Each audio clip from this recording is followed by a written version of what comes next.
के हिसाब से चलो तो नीति का त्याग करना। तो जहां सुरुचि है वहां उत्तम आता था, अर्थात उत्तम वस्तु की प्राप्ति। रुचि है इसलिए उत्तम वस्तु की प्राप्ति। और जहां नीति है वहां ध्रुव, ध्रुव आने अविचल स्थिर है ना, ध्रुव आने पक्का। वे राजा की दो पत्नी और दो पत्नी में एक बेटा उत्तम और एक बेटा ध्रुव। बहुत ध्यान से सुनना। छोटे राजा के प्रति राजा का आकर्षण जाता था, इसलिए बड़े रानी का इन्होंने त्याग किया। बड़े रानी की त्याग, जैसे छोटे रानी को घर लेकर के आए तो बड़ी रानी ने आरती की थाल लेकर के दरवाजे में आई स्वागत करने। तो छोटी रानी ने पूछा ये कौन है? तो बोले ये हमारी बड़ी रानी है। तो छोटी रानी ने कहा ये यदि घर में रहेगी तो मैं नहीं, और मैं यदि कहीं घर में रहूंगी तो ये नहीं। तो उसी दिन राजा ने बड़ी रानी का त्याग किया। बड़ी रानी का एक बेटा है, नाम है ध्रुव, नाम है ध्रुव। सुखदेव स्वामी बताते हैं राजा परीक्षित, ना गृहं गृहमित्याहो गृहिणी गृहमुच्यते। घर को घर नहीं कहते हैं, घर में जो गृहिणी रहती है ना उसके नाम क्या है? घर। घर किसका नाम है? ईंट पत्थर का जो ढांचा बने हुए हैं उसको घर नहीं कहते, ध्यान रखो है ना। घर उसको कहते हैं जो उस ढांचे में, उस भवन में जो रह रही है गृहिणी, गृह लक्ष्मी, उसके नाम है घर। आप लोग घर बनवाते हो, जैसे नया मकान बना तो मकान बनने के बाद क्या करवाते हो? गृह प्रवेश करवाते हो। शब्दों में ध्यान देना, गृह प्रवेश। और गृह प्रवेश में घर को आप बना लिए है ना। अब गृह प्रवेश में कैसे घर को प्रवेश कराओगे? गृह आगे घर और घर पर ही प्रवेश कराना, कैसे कराओगे? अर्थ क्या बन रहा है कि आज वहां हम अपने गृहिणी को हाथ में कलश दे करके, ऐसी करते हैं, हाथ में कलश दे करके प्रवेश कराएंगे, उसका नाम है गृह प्रवेश। मनु महाराज बोलते हैं ना गृहं गृहमित्याहो गृहिणी गृहमुच्यते। ये जो ढांचा खड़े हैं इसका नाम घर नहीं है, जो प्रवेश कर रही है उसका नाम घर है ना। और एक बात कहूं मैं, स्त्री चाहे तो घर को स्वर्ग बना ले, और स्त्री चाहे तो घर को नरक का खड्डा बना। किसके ऊपर में है? स्त्रियों के ऊपर में है, स्त्रियों के ऊपर में है राजा। हजारों फूल चाहिए एक माला बनाने के लिए। लाइन समझ में आ जाए तो बताना मेरे को, है ना। और कैसे बताना है मालूम है ना आप लोग? लाइन समझ में आ जाए तो बताना। हजारों फूल चाहिए एक माला बनाने के लिए, हजारों दीपक चाहिए एक आरती सजाने के लिए, हजारों बूंद चाहिए समुद्र बनाने के लिए, पर एक स्त्री अकेले काफी है साहब घर को स्वर्ग बनाने के लिए।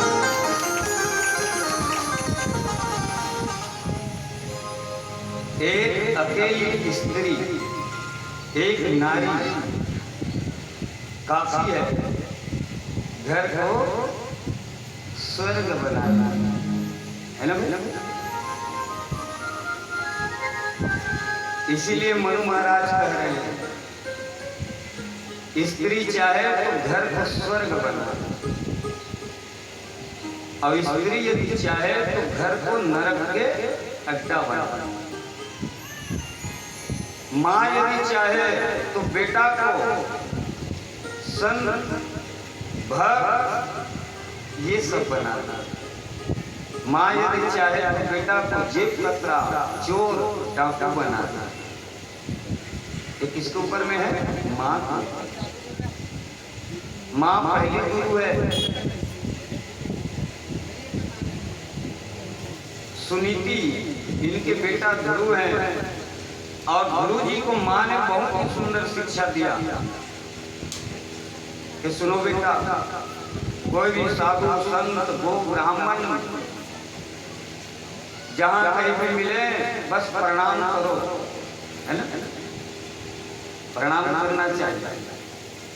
नित्यम वृद्धो सेविना चत्वारि वर्धन्ते आयुर्विद्या यशो बलम।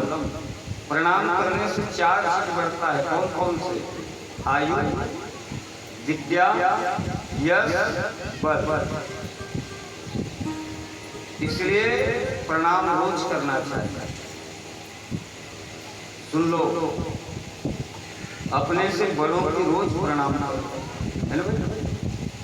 घर में माता पिता है तो प्रणाम करो, सास ससुर है प्रणाम करो, कोई गुरुजन आ जाए तो प्रणाम करो। प्रणाम करने से फायदा ही फायदा है।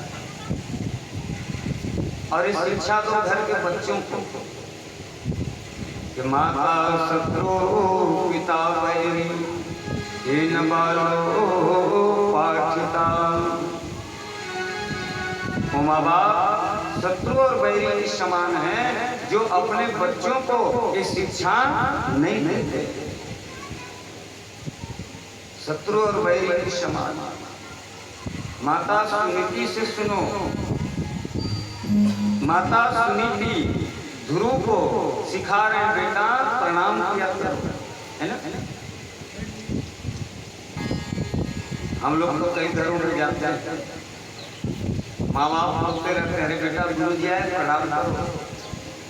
अब बेटा प्रणाम करे तब, अरे बेटा गुरु जी आए प्रणाम करो।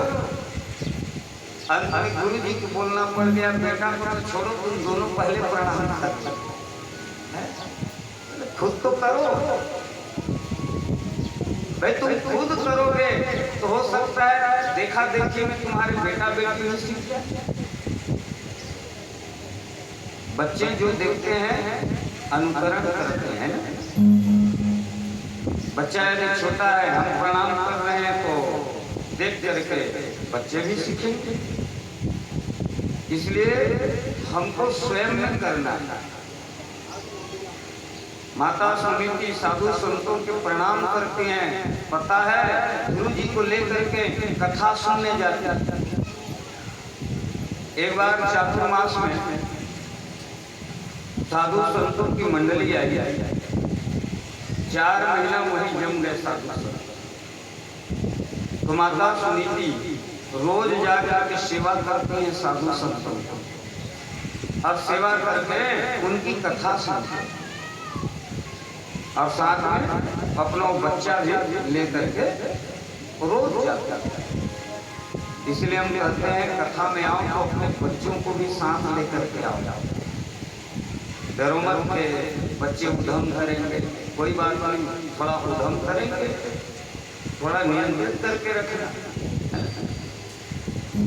लेकिन बचपन से यदि कहीं कथा में लाना आपने शुरू कर दिया है, और कथा के एकाध शब्द भी यदि कहीं उसको लग गया ना,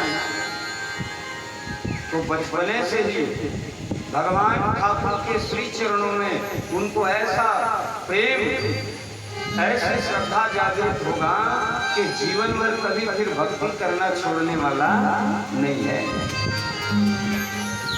ध्रुव की समान। ध्रुव अभी छोटे हैं, तकरीबन 4.5 साल की उम्र है ध्रुव की। 4 महीना खूब सत्संग, खूब भजन। 4 महीना पूरा हो गए, साधु संत जाने लगे तो साधु संतों ने कहा, बेटी तुमने बहुत सेवा किया, वरदान मांगो। साधु संत वरदान मांगो बेटी। माता सुनीति ने हाथ जोड़ के कहा कि गुरुदेव मुझे कुछ नहीं चाहिए, कुछ नहीं। मैं कुछ मांगने के लिए सेवा नहीं हूं। देख लो है? मैं कुछ मांगने के लिए सेवा नहीं की हूं। यदि मैंने कुछ मांग लिया तो ये सेवा नहीं, सौदा हो जाएगा। मुझे सौदा नहीं, मैं तो सेवा की हूं। ये भाव को जब महंत ने सुना तो महंत के नेत्र सजल हो गए। कहे कि बेटी कुछ तो मांग लो, अपने लिए ना सही तो हमारी प्रसन्नता, हमारी खुशी के लिए मांगो। क्या मांगे? बहुत ध्यान से सुनना। महंत के कहने पर माता सुनीति ने अपने आंचल फैला करके, पल्लू फैला करके क्या मांग रही है? बाबा यदि आप कुछ देने ही चाहते हो कि एक ही वरदान दो। मेरे सौत को आए हुए 4 साल हो गए, उनकी गोद अभी तक भरे नहीं है। कृपा करो मेरे सौत के भी गोद भर जाए, उनके भी एक औलाद। नेत्र सजल हो गया महंत ने कहा, बेटी जिस सौत के आने से राजा ने तुमको राजमहल से बाहर निकाल दिया, आज उसी सौत के लिए तू बेटा मांग रही है। तुम जैसे साध्वी यदि अपने सौत के लिए बेटा की कामना कर रही है तो जा बेटी, हम वरदान देते हैं तुम्हारे सौत के भी एक पुत्र होगा। आशीर्वाद दिया। देख रहे हो, किसी के प्रति सुनीति के मन में कोई कपट, कोई छल छिद्र नहीं है। और साधु संतों के आशीर्वाद से उनकी जो सौत है सुरुचि, इनके भी गर्भ से समय अनुसार एक बेटा और उसी बेटा के नाम रख दिया उत्तम। क्या नाम रखा? उत्तम। लालन पालन होने लगे। एक बच्चा भी छोटा है, उत्तम। तो राजा जो है उसी उत्तम को गोद में लेकर के बैठे हुए थे। अचानक ध्रुव जी की नजर पड़ी तो ध्रुव जी महाराज ने सोचा कि मेरे भी पिता था और मैं अपने पिता के गोद में बैठ जाऊं। अपने छोटे भाई को पिता की गोद में देख करके ध्रुव के भी इच्छा हो और ध्रुव जी महाराज दौड़े। राजा उत्तानपाद ने देखा कि मेरे बड़े बेटा आ रहा है और राजा उत्तानपाद ने देख करके सोचा कि मैं बेटा को गोद में उठा लूं। पर उसी समय में सुरुचि आ गया। ये राजा उत्तानपाद छोटी रानी से डरते हैं और जहां दूसरिया विवाह होते तो बड़े से भले ना डरे लेकिन छोटे वाले से डरे लगते हैं। सही नहीं? अनुभव है कि हमको कई जगह देखते हैं। कि राजा छोटी रानी इच्छा तो हुआ कि बेटा को गोद में ले लूं, पर छोटी रानी आ गई तो राजा की हिम्मत नहीं हुई। राजा ने अपना हाथ फिर वापस, पर बेटा जबरदस्ती चढ़ने चाहा, और जैसे जबरदस्ती चढ़ने के लिए तैयार हुए, उसी समय में विमाता ने ध्रुव जी को पकड़ करके नीचे पटक दिया। अरे बेटा, तू इस गोद के लायक नहीं, इस सिंहासन के लायक नहीं हो। ध्रुव जी ने पूछा कि मां, क्या मैं राजा का बेटा नहीं? बोले पिता होना जितना जरूरी है, उससे कहीं ज्यादा जरूरी मेरी माता होना। ये तुम्हारे पिता तो है, पर मैं तुम्हारी माँ नहीं। तुम अन्य रानी के गर्भ से जन्म लिए हो। यदि सिंहासन में बैठना चाहते हो तो काम करो, जंगल जाओ, भगवान के भजन करो, भगवान प्रसन्न हो जाए तो वरदान मांगना कि मैं अपने देह त्याग करके सुरुचि के गर्भ से जन्म लूं, और जब तुम मेरे गर्भ से जन्म लेगा तब इस सिंहासन में बैठने का अधिकारी बनेगा। देख रहे हो? एक बात बताता, हम इतने कथा भागवत पूजा पाठ दान पुण्य सत्कर्म करते हैं, क्यों करते मालूम है? इसलिए करते हैं महाराज कि हमको गर्भ में आना ना पड़े। सही है? गर्भ सम्मम दुखम ना भूतो ना भविष्यति, गर्भ के समान दुख ना तो भूतकाल में ना भविष्य। इतना दुख मिलता है गर्भ में, तो हम इतना पूजा पाठ यज्ञ अनुष्ठान कथा भागवत दान पुण्य सत्कर्म जो कर रहे हैं, क्यों करते हैं? कि हमको गर्भ में आना ना पड़े। लेकिन आज सूची कह रही है कि भगवान को प्रसन्न करके वरदान में मांग कि तू मेरे गर्भ में ले। भगवान से भी बड़े अपने गर्भ को मांग, भगवान से बड़े अपने गर्भ को।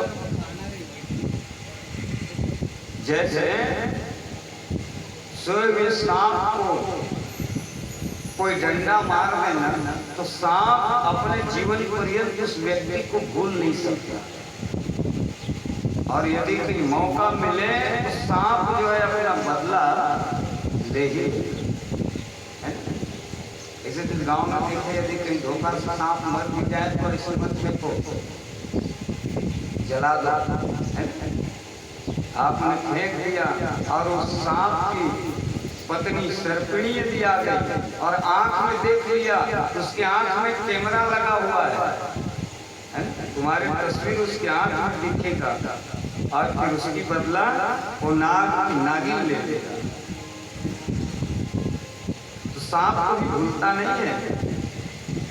ठीक उसी प्रकार ये ध्रुव जी महाराज सांप की तरह श्वास पे श्वास चढ़ाते हुए पहुंचे अपनी मां के पास। अचानक बेटा को रोते हुए देख करके मां ने पूछा, अरे बेटा क्यों रो रहे हो? किसी ने कुछ कहा? किसी ने मार दिया? बोले नहीं मां, मुझे किसी ने मारा नहीं, बल्कि आज छोटी मां ने मुझे सुना दिया। छोटी मां कह रही थी कि तू दुर्भागा के गर्भ से जन्म लिए, तू इस राज सिंहासन के लायक नहीं हो।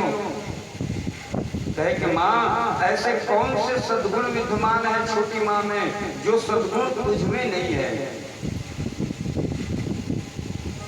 एक एक वचन की बदला लूंगा मां, छोटी मां से एक एक बात की बदला। सुनीति ने तुरंत मुंह बंद करा दिया, नहीं बेटा ऐसे नहीं बोलते, सुन लो कथा में, है ना? हम लोग अपने बच्चे को क्या बोलते हैं? तुम्हारे वो बड़े पापा ठीक नहीं है, तुम्हारी बड़ी माँ, अरे तुम्हारे दादाजी ठीक नहीं है, यही बोलते हो ना बच्चों के सामने।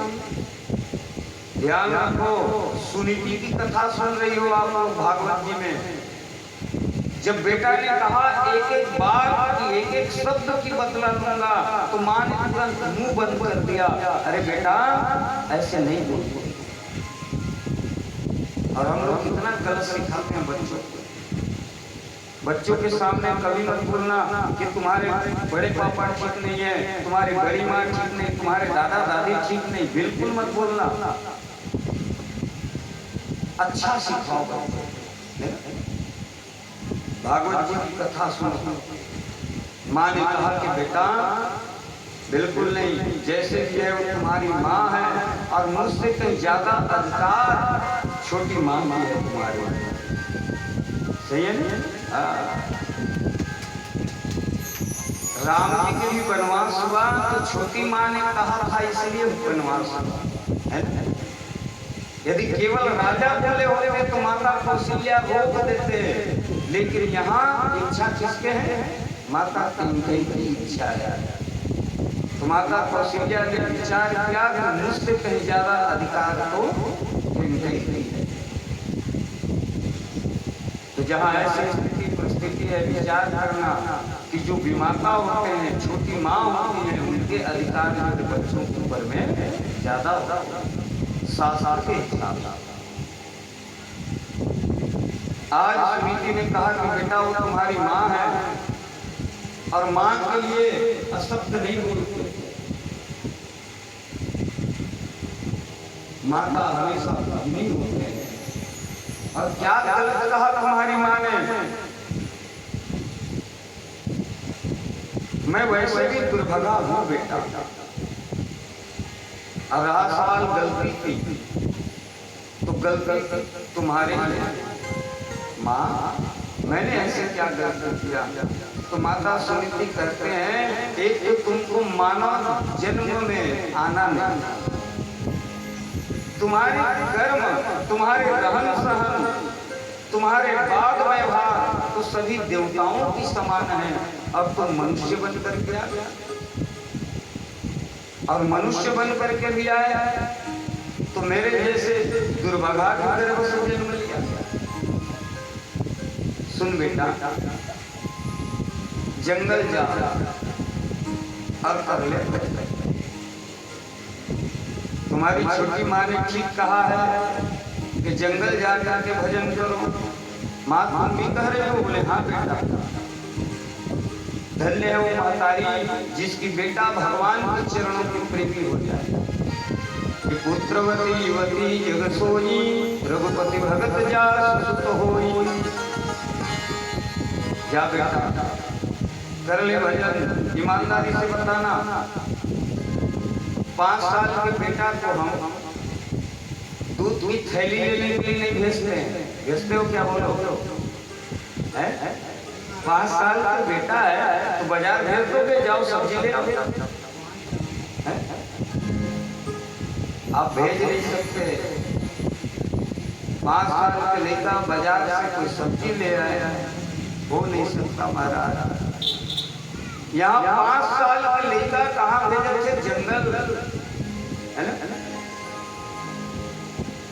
कहाँ भेज रहे हैं? जंगल।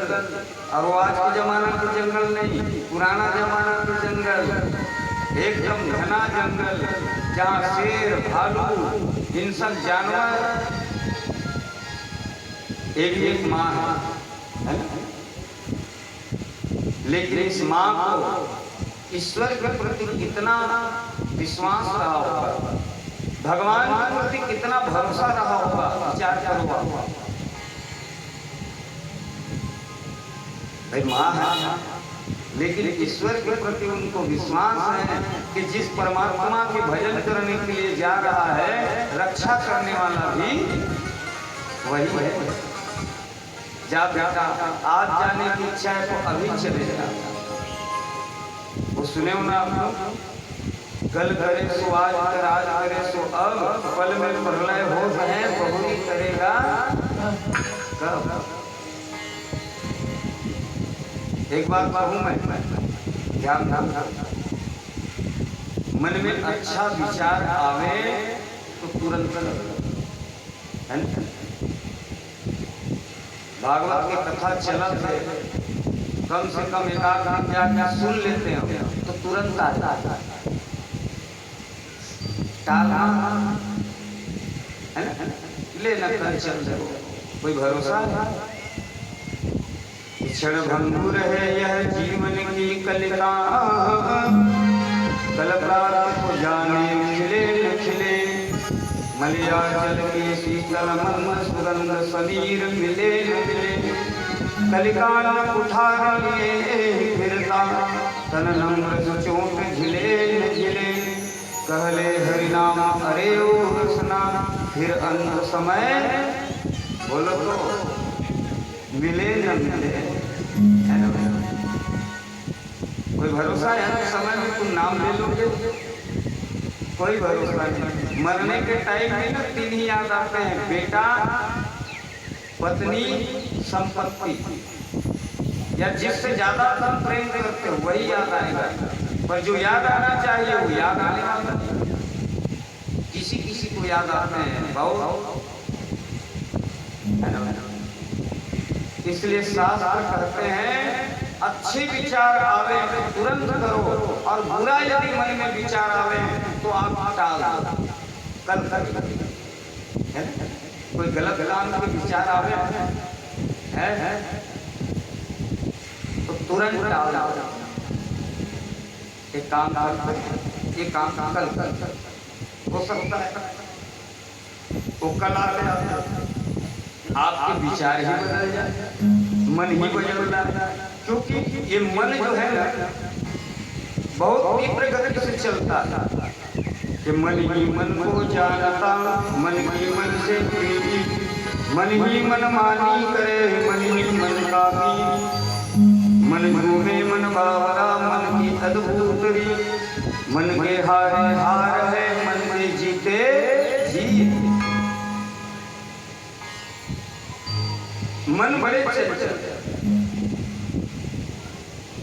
इसीलिए तो कई लोग कथा में भी आते हैं, और कथा में आने के बाद मन कहाँ चला गया, घर। तन बैठे हैं कथा में और मन कहाँ चला गया, घर। कहीं दरवाजा खुला तो नहीं है, कहीं कुत्ता उत्ता घुस ना जाए, कहीं बच्चे लोग गड़बड़ ना कर दे, देख रहे हो। तन कहाँ बैठे कथा में, और मन कहाँ चला गया, घर में। और घर को घूम घाम के फिर वो मन ठीक है। इसीलिए निवेदन करते हैं कि तात सुनहु सादर मन लगा। सुनना हो तो कैसे सुनना है, मन लगा के सुनना है। मानस में कहा ना कि तात सुनहु सादर मन लगा, कान लगा के नहीं, ईमानदारी से बोलो, क्या लगा के सुनना है, हाँ मन लगा के। अब लगी कथा बोला था कैसे, प्रेम से वृंदावन जाने। इसी तरह उत्तर आना चाहिए नीचे से, और जब नीचे से इसी तरह उत्तर आएगा ना तब आनंद आएगा कथा कहने में और सुनने में। तो तात सुनहु सादर मन लाई, सुनने वाला कान नहीं है, सुनने वाला मन है। इसलिए तो आप लोग कहते हो अभी मन नहीं है हमारा, यहाँ जाओगे मन नहीं है हमारा, जाने वाला तुम नहीं, जाने वाला तो मन है, सुनने वाला तुम नहीं, सुनने वाला मन है, खाने वाला तुम नहीं, खाने वाला मन है। तो मन ही मन को जानता, अब मन ही मन से प्रीत, अब मन ही मनमानी करे, मन ही मन का मीत, मन झूमे मन बाबरा, मन की अद्भुत रीत, मन के हारे हार है, मन के जीते। तो अपने मन को तुरंत लगा, अच्छे विचार की। माँ समझा रही है बेटा, बेटा तुम्हारे मन में आज विचार आया है भजन कर लूं, तो कल में नहीं, आज में नहीं, अभी में चले जाओ, कर लो भजन। गुरु जी महाराज अपनी माँ के चरणों में प्रणाम किया और माँ के चरणों में प्रणाम करके भगवान की भजन करने के लिए ये जा रहे हैं जंगल। और जैसे जंगल के लिए निकले तो नारद जी महाराज ने देखे, प्रेम से वृंदावन बिहारी लाल की जय हो, प्रसाद फिर निकलना।